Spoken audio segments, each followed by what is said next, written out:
esse nome é, oh quão lindo esse nome é, o nome de Jesus, meu Rei. Oh quão lindo esse nome é, maior que tudo Ele é. Oh quão lindo esse nome é, nome de Jesus.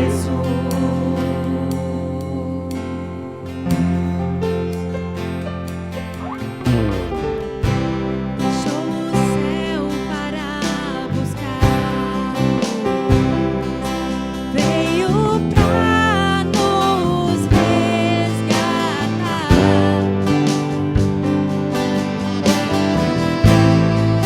Maior que o meu pecado, nada vai nos separar. Oh, quão maravilhoso é, oh, quão maravilhoso é o nome de Jesus, meu Rei.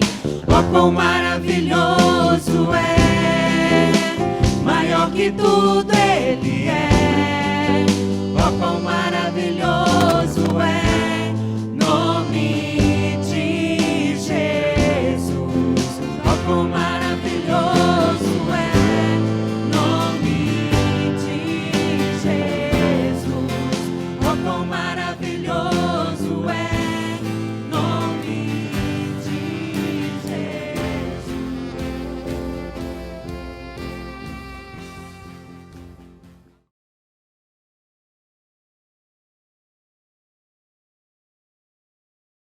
Boa noite, graça e paz, meus irmãos. Louvado seja o nome do Senhor. Agradeço muito a sua presença mais uma vez, através do canal do YouTube da nossa igreja, a Igreja Batista da Lagoa, nesse momento que nós, mais uma vez, estaremos trazendo o estudo do nosso culto de estudo bíblico Atos 8. Estaremos estudando hoje Gênesis capítulo 6, parte 1. Por que parte 1? Semana passada eu expliquei, esse capítulo 6, ele é recheado de muitos detalhes. Então a gente dividiu ele em parte 1, que você vai ver hoje, e parte 2, a próxima semana, para que você possa aproveitar ao máximo aquilo que a gente conseguir passar para vocês através desse culto. Eu estou bem feliz porque estamos iniciando o mês de outubro e... Iniciando o mês de outubro, estamos iniciando o segundo mês do nosso culto de estudo bíblico Atos 8. Então teremos a próxima semana ainda comigo Gênesis 6 capítulo 2, a parte 2, mas aí depois teremos o irmão Elias trazendo os 2 capítulos também, o irmão Tiago, outros irmãos, irmão Marcelo Santiago que eu convidei para estar trazendo também. A ideia é que seja aqui um ambiente, um canal que você possa beber muito teologicamente, não só com a visão do pastor, mas também com a visão de outros seminaristas também, outros irmãos que nós estamos convidando para trazer essa mensagem. Claro que existe uma conversa, existe um diálogo, existe um relacionamento, existe um entrosamento teológico, para a gente não estar indo para cada um para um lugar, mas a nossa igreja é uma igreja que forma líderes, então onde existia a possibilidade de compartilhar a visão teológica, a pregação, eu acho que essa é uma das funções da igreja de realizar isso. Bom, eu já peço que os irmãos abram suas Bíblias, Gênesis capítulo 6, Gênesis capítulo 6.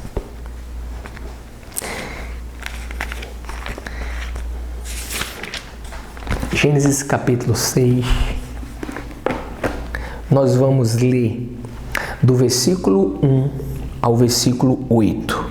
Dessa vez eu farei diferente da semana passada, que a gente foi vendo algumas partes aqui fundamentais, mas hoje eu vou ler esses 8 versículos, tá bom? Gênesis capítulo 6, versículo de 1 a 8 diz assim: Quando os homens começaram a multiplicar-se na terra, lhes nasceram filhas. Os filhos de Deus viram que as filhas dos homens eram bonitas e escolheram para si aquelas que lhe agradaram. Então disse o Senhor: por causa da perversidade do homem, meu espírito não contenderá com ele para sempre. Ele só viverá 120 anos.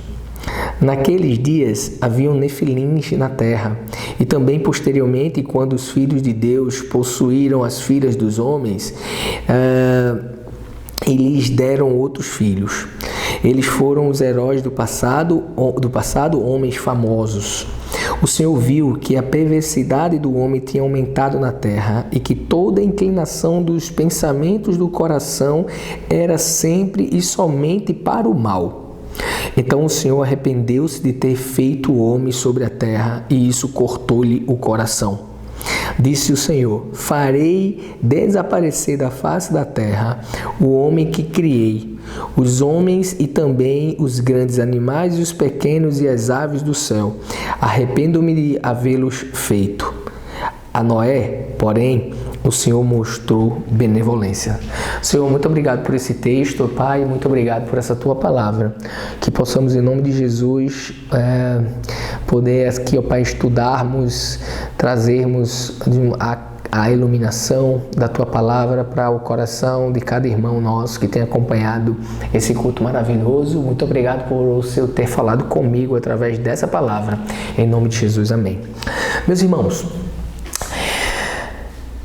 esse texto é um texto que no meio acadêmico ele é conhecido como um texto crítico.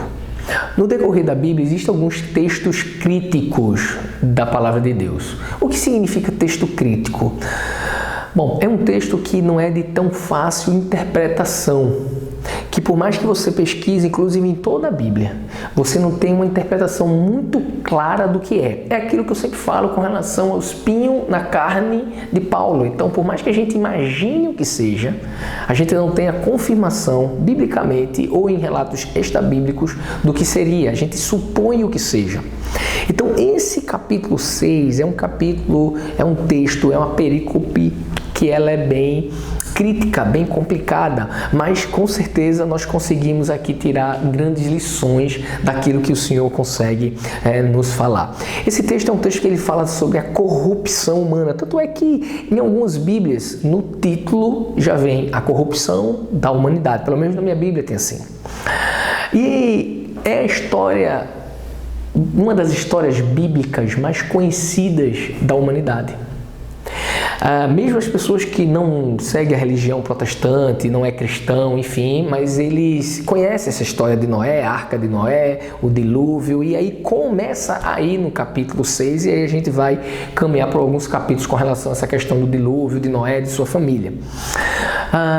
Mas é interessante porque existem alguns relatos extrabíblicos que falam de povos da antiguidade que tiveram essa experiência, ou tiveram essa experiência porque viveram essa experiência, ou porque eles tiveram de uma tradução oral, ou seja, histórias que foram contadas de povos mais antigos, de que em um momento da humanidade a terra ela recebeu uma quantidade tão grande de água que uma família, ou dependendo de algumas outras versões extrabíblicas, algumas famílias tiveram ali suas vidas poupadas para que a vida pudesse continuar.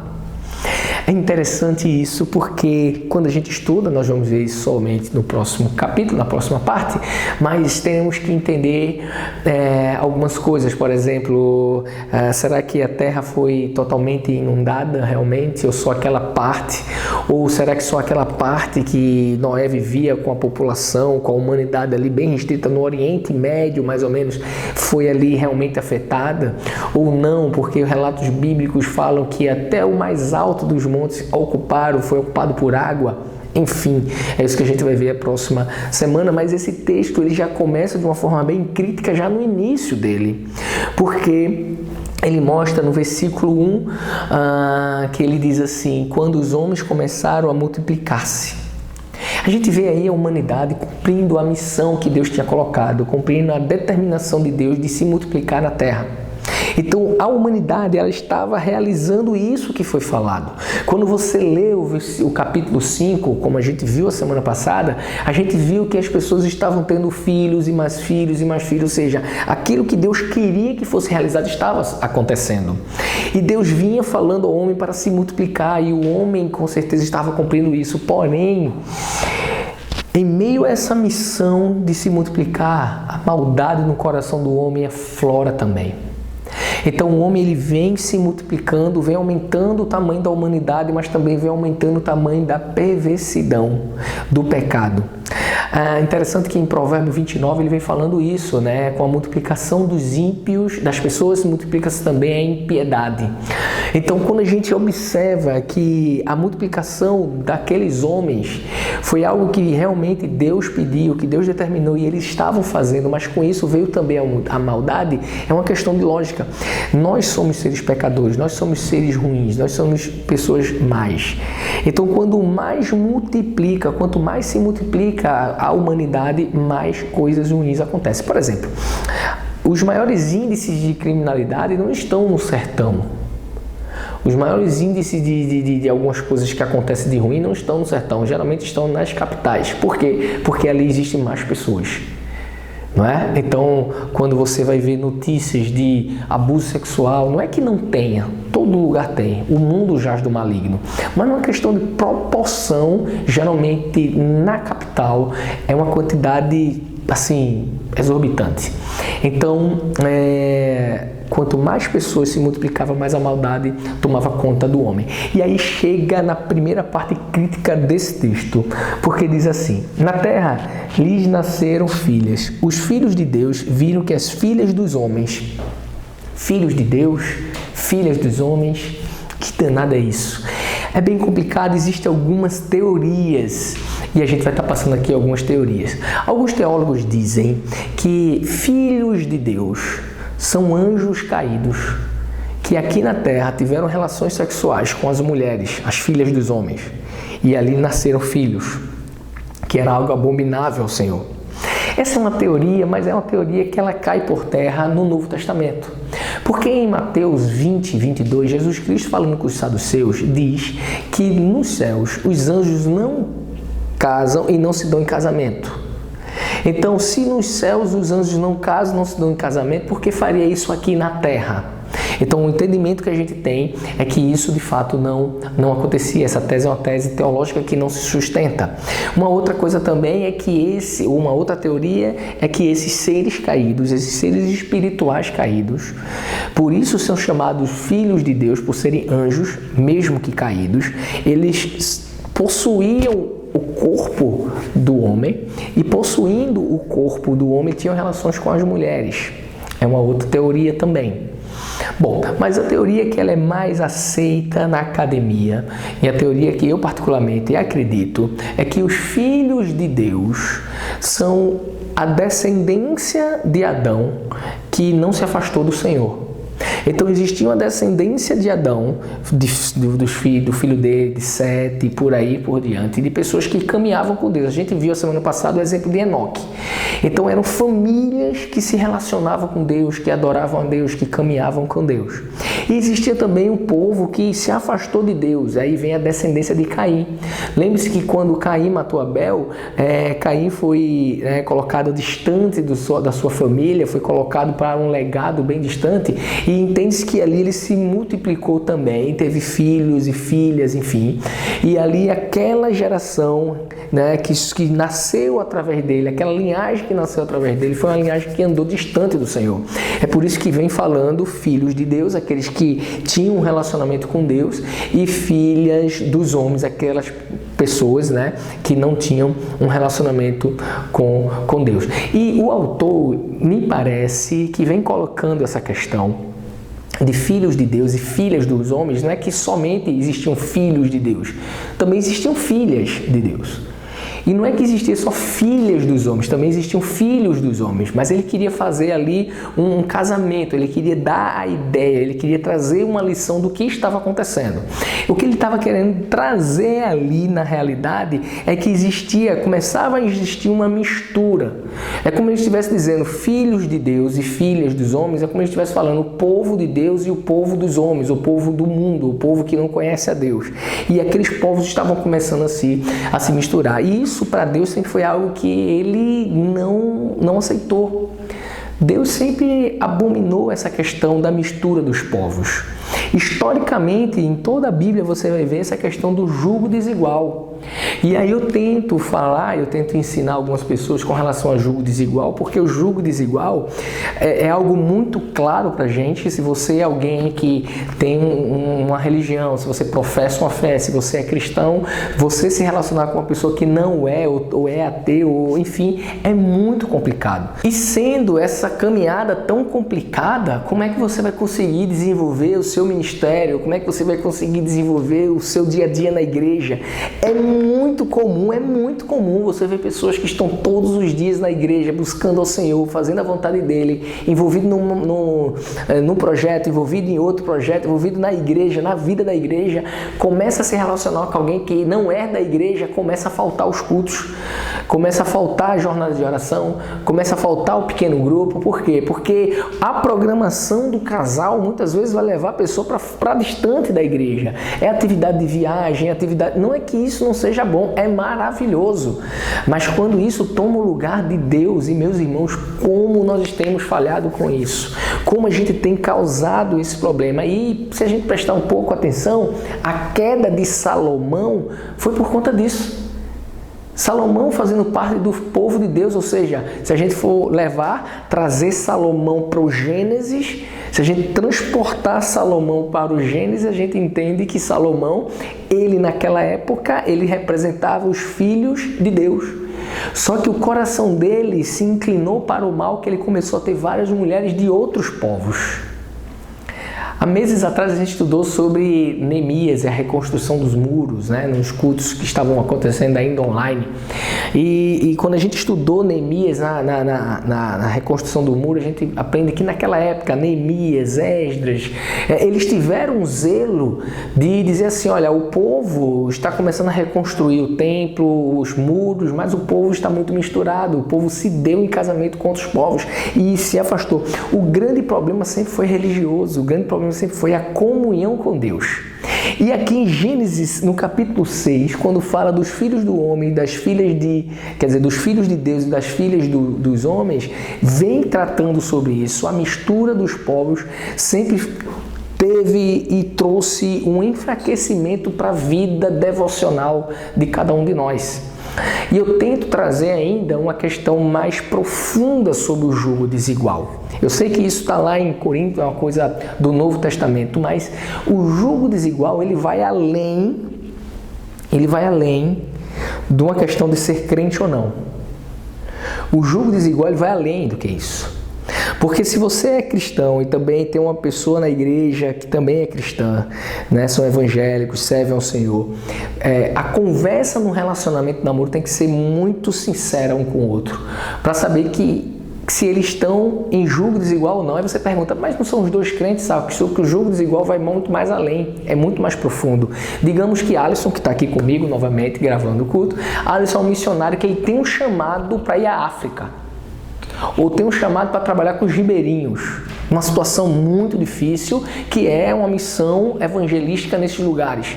E aí Alisson começa a namorar uma pessoa que também é evangélica, mas não. O coração dela está voltado para aqui. Ela quer atuar aqui na sua igreja local. Eles têm a mesma fé, fazem parte da mesma igreja, mas o jugo é diferente. Um dos dois vai ter que abrir mão daquilo que Deus sonhou para a vida deles, para que eles possam dar certo juntos. Mas aí a pergunta é, será que se a gente abrir mão daquilo que Deus reservou para a gente enquanto ministério, será que a gente vai conseguir ser feliz? Será que a nossa felicidade vai ser apenas da constituição de uma família e aquela missão que Deus colocou para a gente? Então é algo que a gente tem que refletir com certeza enquanto igreja sobre essa questão do jugo desigual. É por isso que eu digo, vai começar um namoro, converse bastante sobre tudo que Deus tem colocado no seu coração para que isso aí possa avançar. Mas o erro daquelas pessoas ali, meus irmãos, dos filhos de Deus, os erros que eles cometeram não parou só por aí. Porque quando a gente vai olhar detalhadamente esse texto sobre os erros que eles cometeram, a gente percebe algumas coisas. Vê comigo no versículo 2. Diz assim: os filhos de Deus viram que as filhas dos homens eram bonitas. Veja só. Eles observaram algo extremamente externo. Eles olharam a filha dos homens, mesmo não tendo a mesma fé, mesmo não servindo ao Senhor como eles serviam, e por elas serem bonitas, serem belas, eles se aproximaram. Isso também funcionou ao contrário, como eu falei aqui. Não é que só existiam filhas dos homens, também existiam filhos também. Então a coisa era mútua. Então eles observavam a parte exterior. E aí, meus irmãos, como a gente entra num engano? Nem sempre aquela embalagem bonita quer dizer muita coisa. Porque caráter a gente não vê, a gente acompanha e conhece no dia a dia. Então, o primeiro erro deles foi esse. O segundo erro está aqui, que diz que além que elas eram bonitas, e escolheram para si aquelas que lhe agradaram. Ou seja, eles tomaram a decisão. Aqueles homens descendentes de Adão, que serviam o Senhor, quando encontraram outros povos, com outras mulheres, outros homens, eles tomaram a decisão de escolher aquelas que eles queriam. E aí entra novamente num erro, sabe por quê? Porque eu, particularmente, eu não sei fazer escolhas. Eu não sei. Quem fala muito isso é nosso irmão Jaime. Jaime fala isso, Jaime já falou isso para mim algumas vezes, que olha, eu não sei escolher. Eu deixo que Deus escolha, fala comigo e eu sigo, porque Ele consegue ver lá na frente. Então, quando aqueles homens que serviam a Deus começaram a tomar a iniciativa de tomar decisões importantes na sua vida, cometeram o pecado, que foi se relacionar com pessoas que eram distantes do povo de Deus. Eu, particularmente, eu não tenho condições nenhuma de fazer escolhas na minha vida. Eu peço que Deus escolha por mim e eu só sigo. Eu não sei você, mas acredito que também não. Bom, versículo 3. No versículo 3 vemos 3 consequências desse pecado. A primeira consequência no versículo 3 diz assim. Esse é muito interessante, que diz: então disse o Senhor, por causa da perversidade do homem, ou seja, por conta da maldade do homem, do povo de Deus, Deus tomou uma atitude. E a atitude foi: meu espírito não contenderá com ele para sempre. Não contenderá com o homem para sempre. Ou seja, o que dá a entender é que o Espírito Santo habitava no homem naquela época.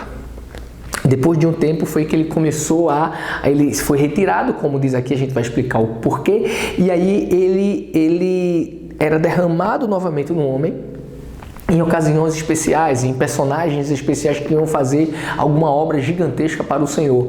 E, poxa, mas quando é que está vendo que o homem não terá mais o Espírito de Deus com ele? Porque quando diz assim, olha, o Espírito não contenderá mais com o homem, e é justamente o que acontece conosco quando nós estamos caminhando em pecado. O Espírito Santo vai falando ao nosso coração, vai falando com a nossa mente, vai mostrando que nós estamos errados. Ele vai meio que lutando a carne contra o Espírito. E aí chegou no momento que Deus disse assim, olha, não chega. O meu Espírito não vai estar contendendo com eles, é isso mesmo, para sempre. Não vai estar lutando com eles para sempre. Eu vou retirá-lo. E mais, e aí vem a segunda consequência, eles não vão viver mais como estavam vivendo tantos anos. Semana passada a gente falou que a maioria dos homens viviam uma média em torno de 800 anos. E aí Deus disse, olha, além de tirar meu espírito, eu vou fazer com que eles vivam no máximo agora até 120 anos. Interessantíssimo isso, porque Deus, ele poderia, de uma forma assim muito rápida, eliminar aquelas pessoas que viviam ali fazendo aquelas coisas de errado. Mas não, ele não fez isso. O que foi que Deus fez? Deus ainda deu um tempo de vida para aquela humanidade. Mas a gente aprende uma coisa, mesmo Deus dando algum tempo ao homem, chegará um dia que esse tempo acabará. Mesmo o homem andando em pecado, chegará o momento que Deus vai falar assim, já chega. Então, a primeira grande consequência por conta do pecado foi o Espírito de Deus se retirar do homem. A segunda foi que o homem já não viveria mais como viveu antes e teria um tempo agora muito mais reduzido. E a terceira é que a Bíblia relata em alguns textos, principalmente nos Salmos, de que a presença do Espírito Santo na vida do crente, na vida do homem, torna um homem alegre, um homem feliz. A partir daquele momento, o homem passou a ficar muito mais triste. A gente vai ver aqui nos próximos capítulos a tristeza do povo de Deus em algumas situações, ao ponto de que na história do povo de Israel, o povo de Israel ser levado em cativeiro muitas vezes. Algumas com um tempo maior e por situações maiores e com povos mais dominadores, outras em tempos menores. Muitas vezes a rebelião do povo fez com que ele ficasse totalmente à parte do Senhor, e muitas vezes acontece isso hoje em dia. Então, nesse versículo 3, nós só vimos até agora 3 versículos. Nesse versículo 3, fala claramente sobre isso. Bom, então chegamos aqui no versículo 4. No versículo 4, temos nós uma vez aí um texto crítico. Por que um texto crítico? Porque ele fala de um personagem, ele fala de uma figura, que essa figura não está muito clara na Bíblia. Ele fala dos Nefilins. Alguns dizem, em algumas traduções, inclusive na minha aqui, no cabeçalho, ela vem trazendo que poderia ser um tipo de ser humano muito grande, ou seja, um gigante, acima de 3 metros.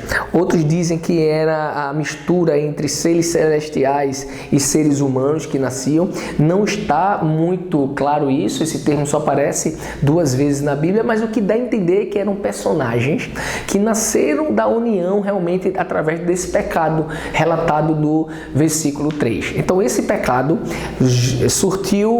deu fruto, que eram esses seres, os Nefilins ou os gigantes que existiam naquele tempo. De fato, é um texto crítico porque não se tem referências bíblicas de quem seriam definitivamente eles. Você vai ver alguma coisa em Números 13:33, falando sobre os gigantes que poderiam ter referência aos Nefilins. Alguns dizem que eram gigantes realmente, e textos extra-bíblicos vem falando que existiam povos da antiguidade que eles tinham uma estatura muito grande, né? Mas aí até a prova disso não se tem. Mas algo é certo, eles tinham um papel proeminente naquela época, pois eram considerados heróis. No versículo 5, nós vamos ali e aprendemos algumas coisas com o que a Bíblia nos relata quando diz assim: o Senhor viu que a perversidade do homem tinha aumentado na terra. Quando diz o Senhor viu, Moisés, que escreveu Gênesis, ele dá a clara teologia que eles já acreditavam. E a teologia que eles já acreditavam é que Deus via todas as coisas. Era uma teologia que acreditava na onisciência de Deus. Então, o autor do livro relata isso de forma muito categórica. E aí, não só essa questão, porque a parte mais pesada do que Deus queria falar para o povo vem depois. Porque ele diz assim: o Senhor viu que a perversidade do homem tinha aumentado na terra. E aí preste atenção quando ele fala: e toda a inclinação dos pensamentos do seu coração. Meus irmãos, isso é muito profundo, porque não era só o coração do ser humano, era o pensamento do coração, ou seja, era algo muito mais íntimo. E tudo isso, vê o que ele diz, era sempre e somente para o mal. Ele poderia dizer assim: olha, o coração do homem era mau. Ou ele poderia dizer assim: olha, o pensamento do coração do homem sempre era mal, já aumentou.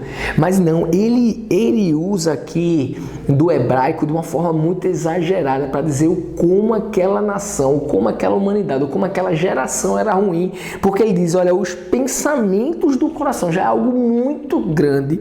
E ele diz assim: era sempre, sempre, não existia momentos bons, era sempre e somente para o mal. Meus irmãos, aquela geração era uma geração muito ruim. Era muito ruim. E quando isso acontece, aí vem um outro texto crítico. Viu que esse capítulo 6 é cheio de coisas, né? São nefilins, é a questão dos filhos de Deus, das filhas dos homens, é muita coisa. Aí vem o último texto crítico dessa parte, que diz assim: então o Senhor se arrependeu de ter formado, de ter criado o homem, a humanidade. E aí você diz assim, mas pastor, como é assim? Deus se arrependeu? E Deus se arrepende? Tem alguns textos na Bíblia que diz que Deus se arrependeu. E aí, mas Deus não é imutável? Ou Deus ele nunca erra? Ou Deus ele não sabe tudo e vê lá à frente? A gente vai ver tudo isso com o passar do tempo, para não ter muita coisa teológica, mas a gente tem que entender duas coisas. A primeira é que a Bíblia ela relata de uma forma muito clara expressões para que eu e você possamos entender o que Deus queria expressar. Ou formas de linguagens que a gente entenda o que Deus queria expressar. Em teologia, nós falamos que isso eu vou falar aí os dois nomes, são bem difíceis, antropomorfismo e antropopatismo. Antropomorfismo é uma figura de linguagem, é uma forma de se falar, de se escrever, de se expressar, que mistura ali a questão da forma humana, tá? Então, antropos, homem, morfismo ou morfe, forma. Então, forma humana. E antropopatismo, então, novamente, antropo, homens, e o patismo, que vem de patos ou paphos, que quer dizer sentimento. Ou seja, a Bíblia ela é repleta de formas humanas ou de sentimentos humanos para que nós, seres humanos, possamos entender Deus. Eu vou dar alguns exemplos aqui, inclusive de textos bíblicos que eu peguei. Deixa eu ver aqui. Pronto. Opa. Agora, então alguns exemplos bíblicos, inclusive, que eu peguei aqui para passar para os irmãos. Então, exemplos de antropomorfismo, ou seja, forma humana. A gente tem aqui em Provérbios 15:3, onde diz: os olhos do Senhor estão em todos os lugares. Viu? Um outro exemplo que diz também, Isaías 66:1, diz assim: assim diz o Senhor, vê que legal, o céu é o trono, é o meu trono, e a terra o estrado dos meus pés. Então veja que ele coloca aqui pés, trono, para a gente ter uma ideia do que seria. Isso é antropomorfismo, tá? E o antropopatismo é justamente a questão dos exemplos que ele dá com relação a, então Deus se arrependeu. Alguns princípios fundamentais que possamos ter com relação a isso é que dessa forma a gente consegue entender mais o nosso Deus. Então, sabendo que mesmo dessa forma, o nosso Deus é muito maior. Então, não esquece, antropomorfismo, os pés do Senhor, as mãos do Senhor, os olhos do Senhor, Deus inclina teus ouvidos, né? Não é que Deus tem um ouvido como a gente tem, mas olha, inclina teus ouvidos à nossa oração. Então, quando fala que Deus se arrependeu de ter criado a humanidade, ele continua dizendo assim: então o Senhor arrependeu-se de ter feito o homem sobre a terra e isso cortou-lhe o coração. Veja, isso é linguagem, isso é uma forma de linguagem que está mostrando que Deus, ele fez o homem, ele deu uma chance para o homem, ele deu as oportunidades para o homem não aproveitou e isso entristeceu o coração de Deus. E essa questão do arrependimento não é que Deus, poxa, fiz besteira, como a gente se arrepende muitas vezes que faz a coisa.